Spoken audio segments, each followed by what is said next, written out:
I'd like to introduce our next speaker. If you look in your program book, it says that Amy Sivak is making this presentation. Amy could not be with us. She's having to deal with some family issues. Amy is a past attendee at previous TVIWs. I work with Amy at the Marshall Space Flight Center. I also have not had the privilege of working directly with Chris, but I know Chris and I've seen him make this presentation before. Chris is a graduate of Alabama A&M. He has a degree in mechanical engineering. He's worked in propulsion systems and is now in the Office of Strategic Communications. And he's going to give a talk called Vision of Space in NASA in 2050 and 2100. And just as an aside, I was a part of the first half of this team that looked at what we thought the year 2100 might look like in space exploration. So he's going to tell you a little bit about that process and some visioneering at Marshall. Well, thank you for having me. And as Les mentioned, I am not Amy. My name is Christopher Randall, and I've been privileged and fortunate enough to work for NASA ever since I graduated from college back in 2006. I've been at Marshall Space Flight Center since then.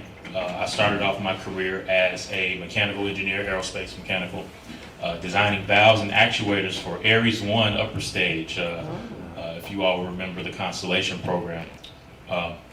So since then, I've switched gears a little bit. I've spent some time working with NASA in academic affairs, and now I am working for the agency in our Office of Strategic Analysis and Communications as a technical liaison to our communications group. And I won't bore you with all of the details of what that job requires.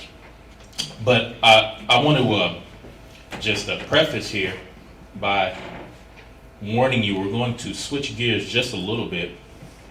I know a lot of the presentations that you all have seen today have been highly technical with respect to physics and the calculations about Starship development. But I thought this was an important topic because I think we have the tendency, we can take for granted in communities like this, all of you here are here because you are forward thinkers. You think outside the box as a regular part of your routine, and you have this level of creativity and interest in the future of space that far exceeds many, even some within NASA, believe it or not. Now don't get me wrong, NASA is one of the most forward-thinking organizations out there, and we have many wonderful scientists and engineers who do think about the future and try to apply that in their daily activity. But NASA is a large organization, and across the organization, it takes many other disciplines beyond engineering and science to make that organization run well. And one of the things that we may not necessarily have done such a good job with in the past is making sure that we're engaging not just our scientists and engineers, but the entire agency into thinking about the future and how NASA will play into that. And so this presentation, the Vision of Space in NASA in 2050 and 2100, is going to talk a little bit about kind of not only a thought exercise, but also a culture and a philosophy that has been shaping up at Marshall Space Flight Center that I think you will find, you all will appreciate, and I hope that as you go back to your respective communities of practice, whether it's in academia or whether it is at one of our industry partners or another government agency, that you will share this philosophy. So I also need to give a quick disclaimer, like the rest of my friends here, that many of the opinions here, many of the things you will see are a product of some visionary thinkers at Marshall, but not necessarily a product of NASA policy. So you won't be seeing any strategic policy here. The things that you see here are all tied directly to this particular exercise. So don't go back home and say, hey, NASA's building a solar space power station right now, or they're building a habitat on the moon. That's not happening right now. I wish. All right. So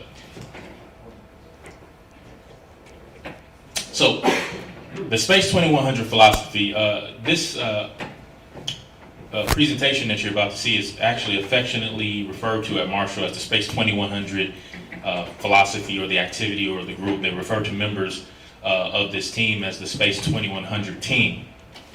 And what the Space 2100 philosophy is about is, so Patrick Sherman, our Center Director, shortly after he took that position, he proposed an idea that we get a cross-section, a very diverse cross-section of the Marshall community to stop and think about what will the world and what will space look like in the year 2100.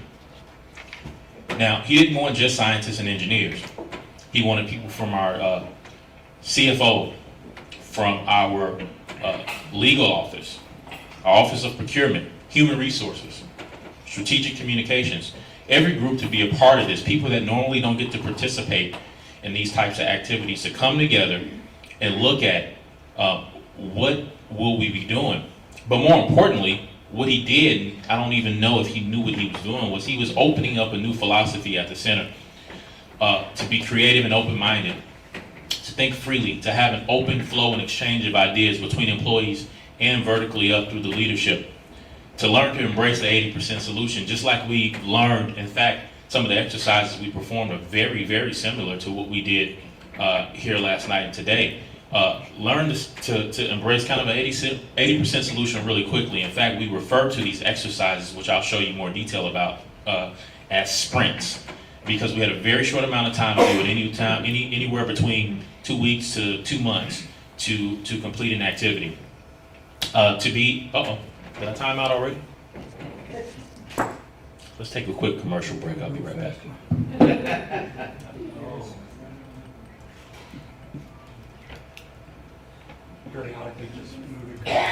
Yes, I'll have to make sure to move that around a little bit more. The government security features here. I feel so much more secure. Don't you feel safe? Yeah. So, being agile and quick on your toes and taking action on those ideas, embracing the diversity of the team, actually having engineers and scientists who are experts in the fields of propulsion and materials research stop and patiently listen to a lawyer tell them about why their idea will not work and what they could do to make it work.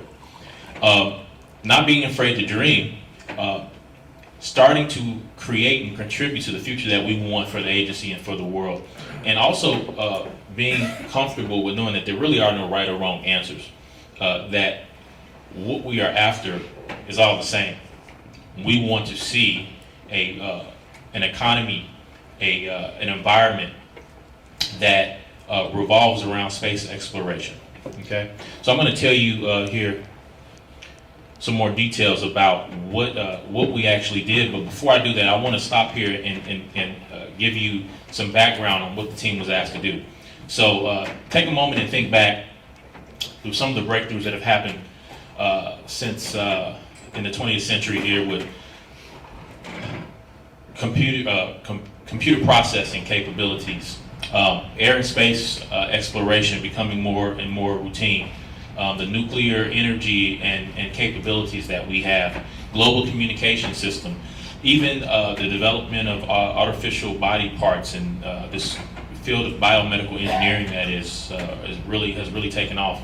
You know, all of these things have happened in the past 100 years, and they were all breakthroughs as they happened, and so they were unpredictable by nature. But one of the things that we saw and we made it a point to take note of is that these breakthroughs didn't require, even though there were advancements in technology, again, they didn't require unobtainium, correct? And so looking forward to the future, we wanted to keep that same philosophy. We know that there are significant changes to come and significant developments that will happen with respect to technology. But we wanted to make sure that we constrained the group, and this was the only way we constrained the group, and I want to make that clear. The group was left unconstrained, without budget, without cost, without schedule. Except, any ideas that you propose must not require unobtainium. Okay? So, and that makes it a little bit challenging because you don't know what's to come. You know, there's the unknown unknowns as far as how technology will revolutionize itself. And so we had to constrain ourselves within some reasonable boundary. And we did stretch a little bit the way we define reasonable. So, all right, so let's get down to the specifics about what has actually happened to date. So there were 2 sprints so far, and this exercise will continue into the future. The 2013 winter sprint. This was the first group, and they were asked to define what the world will look like in 2100, what technologies will be online, how will we be working differently from how we work today, what grand challenges will the world be facing, what will we be doing in the world, doing in space in 2100, and what will NASA's role look like? In addition, what pieces seem naturally to fit with Marshall Space Flight Center's capabilities? Has anyone here ever been to Marshall Space Flight Center? Okay, good.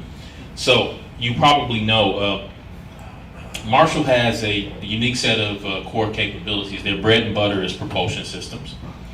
And their 3 main objectives are lifting from Earth, living and working in space, and then observing our universe and beyond. Those are the 3 main programs that you'll find, and most of the work at Marshall Space Flight Center is tied to one of those 3 objectives. And so we really wanted to take a close look at how this new world might fit, or Marshall might fit in this new world. And so, as Les mentioned, Les was actually on the first team that was chartered to go off and perform some thought exercise on this activity. And the way it was structured, the first team was pretty small, but they looked at, they wanted to get people with 15 plus years of experience and those with less than 15 years of experience to come together and talk about this, but they actually wanted them to separate and work independently as they generated ideas. And so you had 2 teams who set off on 2 different paths, thinking about the same questions, but they didn't share ideas through that process because we wanted to see what different conclusions each team might draw. And they came together to compare and converge those ideas, refine those ideas, just like we've done here with our exercises, and then present those out to our center director. Now, the 2014 sprint took that a step further. They looked at, okay, based on some of the scenarios and the information provided by that first team, let's continue to develop what the business is in space. And this term, Cislunar space, you'll hear me talk about something called the Cislunar Economy. And you'll hear more about that in just a few minutes. What is NASA's role in the space economy of 2050? What the second team did was scale that back a little bit from 2100 to something a little bit more immediate and tangible. And then what practices are needed and how do they differ from today? Finally, what are some of the roadblocks and some of the solutions to those roadblocks? And so I'm going to talk to you a little bit more detail now about what came out of that. So this 2014 sprint, as I mentioned, took that phase 1 approach a step further and developed what they call the 2050 CLE snapshot, or the Cislunar Economy snapshot. The next slide you see will actually illustrate for you what the collective ideas that these 2 teams put together to create the Cislunar Economy. And in fact, I don't even know if it's ironic. I guess it's just natural, and it's a testament to, I think, the fact that we may be headed in the right direction. A lot of the stuff you will see is identical to some of the things that you all have talked about here and discussed. And so these 2 teams first looked at what does that Cislunar Economy look like in more detail? How do we get there? What are the barriers? What can we start doing right now? And again, we worked in separate independent teams and compared our ideas to see how close we came to each other. Something unique that happened is that both teams, even though they worked independently, the 2013 sprint and the 2014 sprint actually drew almost the exact same conclusions. The approach they took was a little bit different, but the conclusions they came to about what the world will look like were almost identical. So, here it is, the 2050 Cislunar Economy, this what-if scenario. We talk about space solar power demonstrations, LEO hotels, low Earth orbit hotels, space liners that commute people back and forth to LEO, SLS, which is a space launch system that will transport cargo and crew further out into space. We talked about large habitat constructions using in situ resource utilization from asteroids. We talked about a lunar base being under construction in 2050, asteroid mining in 2050, and all of these things here hanging out at some of the Lagrange points where we can access a way station, actually, for supplies and lunar mining outposts. These were some of the top ideas that came out of these two activities. And so, collectively, from scientists' perspective, from engineering perspectives, from human resource perspectives, from our accountants to our chief counsel, we were able to whittle down or down select to some of these technologies and activities that we've all agreed upon will have a high probability of being in existence by the year 2050. And so, how do we get there? If we all believe that we can do that, we know we have the capability to do that, then what are the real barriers to us actually going out and doing it? And this illustration here, I thought was pretty powerful. What the team decided that there were 4 areas that were really going to need some special attention and some deliberateness behind it to make this happen within the context of a federal agency playing a role in this economy. Because this is going to be driven primarily by industry. And I think we all know that. NASA will not be leading the helm of developing the Cislunar Economy. But we have to make that business case. And I think we do have a responsibility to make that case. And so I want to explain this illustration in a little bit more detail. So, the Cislunar Economy represented here operates like a system of gears and pulleys. And there are 4 key areas that will make or break this activity: technology investments, business accountability, space law and policy, and NASA leadership and culture. And I'm going to talk briefly about each one. This actually, not necessarily to my surprise, but to the surprise of many people on these teams, this was the easiest one. The technology is there to some extent, to the a big extent. Given the resources, we can do the things that we need to do to make that 2050 economy a reality. And so, making sure that our legislators and the public understand the importance of investing in this technology is a huge responsibility for us as an agency, but also for you as practitioners in this field. Which is why I really appreciate activities and events like this, and I really cannot stress enough the importance of being very vocal about your interest in this work.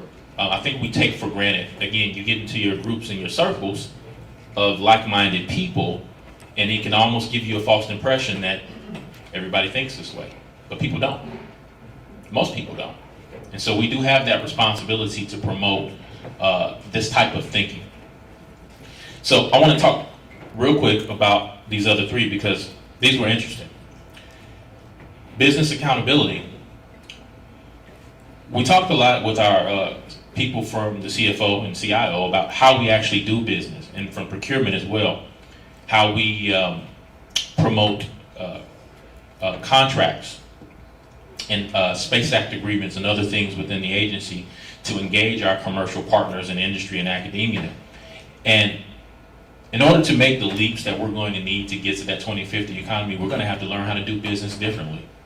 We're going to have to come up with more efficient faster ways to procure engineering services and hardware, right? We're going to have to be a lot more creative about our business practices with respect to receiving approvals and chains of command.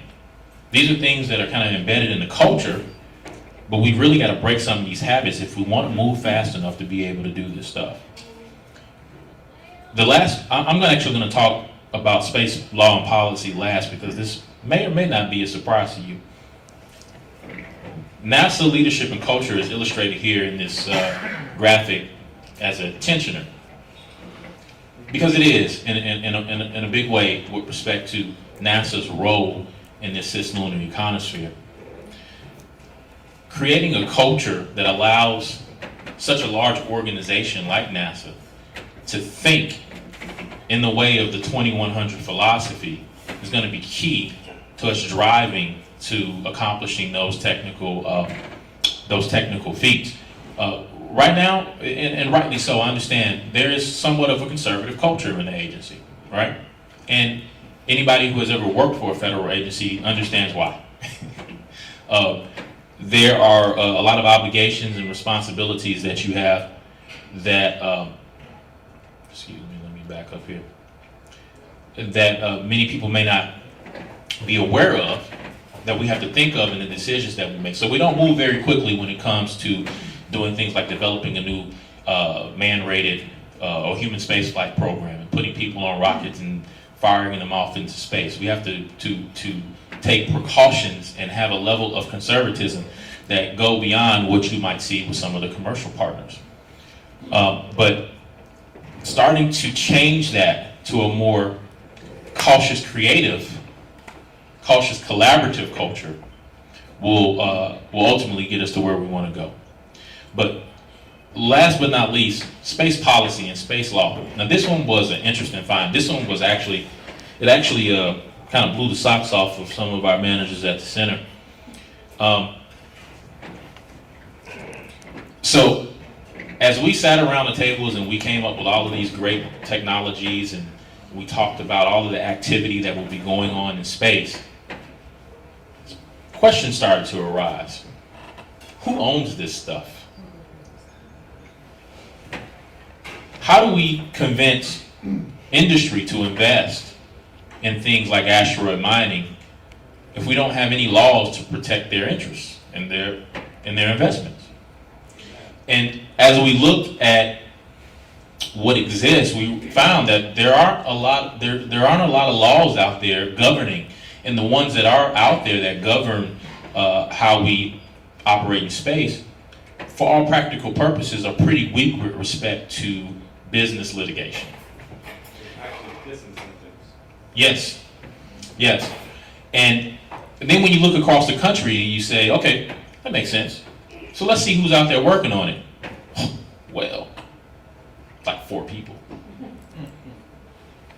And I think we met like 3 of them in the process of going through. And so we recognize that, hey, this is a huge deal, right? None of this will happen until we start engaging our lawmakers on what we need and how to protect private industry so that they can make these investments. And so when we first set off on an exercise like this, the majority of the population really thought, hey, this is going to be a technical problem. So congratulations to you all, because you all have the technical stuff pretty much whipped, for the most part. So keep that in mind as you go back out into your communities about what we can be doing to promote business regulations and law that will help us move quicker to do these types of things. And so finally, just some key messages from the Space 2100 story. We have to leverage but question what we know technically. We have to be sure to stay away from technological unobtainium, at least as a federal agency, as we try to develop products. Know when to lead and when to follow.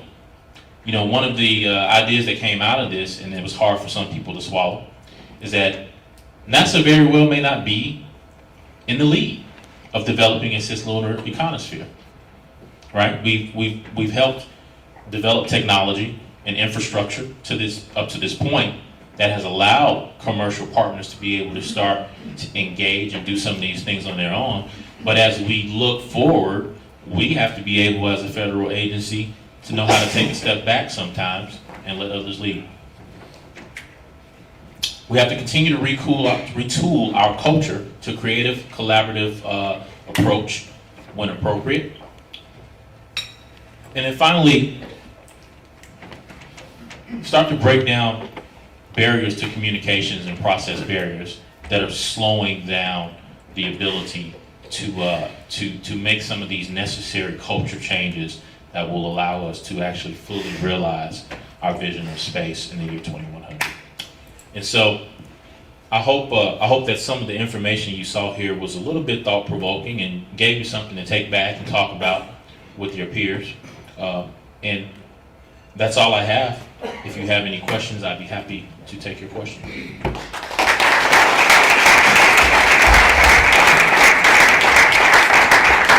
Questions for Chris? Looks like we have right up front.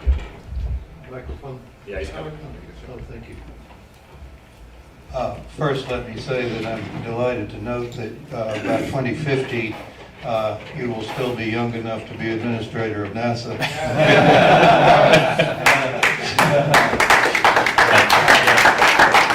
the first time you've heard that. It is, actually. I particularly focused on the policy part because you're right, there are very few thinkers who design policy. And one reason that Marshall grew into what it is today was because Senator Howell Heflin was a remarkable man, and he became the chairman of the Senate Science and Technology Committee, and was able to guide the funding and so on for the agency at a critical time. So how do we get back to that? Alabama does not have that kind of leadership now, and it's largely an educational matter because the people that get elected are often elected by unenlightened people supporting. So what would you do about that? Good luck with that one. I know. And where is your next job? Washington. So again, I think I think we have a responsibility to educate the community on the importance. See, so a lot of folks don't even recognize how small of a fraction of the federal budget NASA gets every year.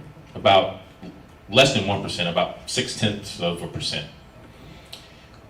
If you ask the general public, people say 5%, 10%. We wish. And so I think the important thing to note here as a solution to that is the first thing we need to do is educate the public on how small of a budget we actually have to work with to do some really, really big things. Two, we have to do a better job of promoting all of these spin-off technologies that come out of the work and the research that people like yourselves do that benefit their lives day to day. And if you can make the story personal, if you can show people that the things that their children are learning in the classroom are directly related to the science and the engineering that agencies like NASA and DOD and Air Force are doing, and that the quality of their lives are actually affected and influenced by the products that come out of the work that we do, make the story personal, then I think you'll start to get a lot more public support, and people will actually be able to make educated decisions about the people they put in office with respect to support for programs like this. So I think that's important about the connection with the military training and all of that it has to happen in the civilian section too, Yep. with respect to space and NASA. Yeah. We have time for one more question.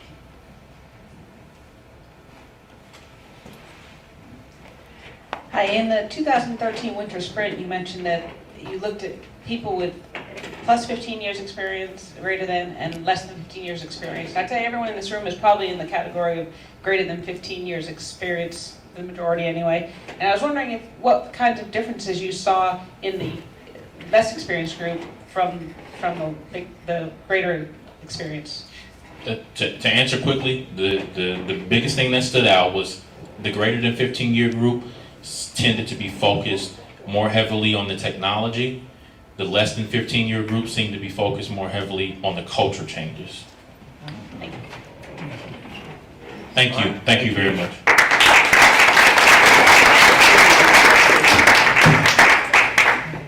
Just to add to that, Chris, as a member of the team that was the greater than 15 years experience, the thing that struck me is that the older, more experienced ones tend to be more ambitious in our aspirations for the year 2100 than the younger group did. And that's why I think they focused on the culture and the policy. Whereas the group more experienced focused on what's possible and didn't really give enough effort and thought into the policy changes that would have to be there. So it was a very complementary kind of thing. So.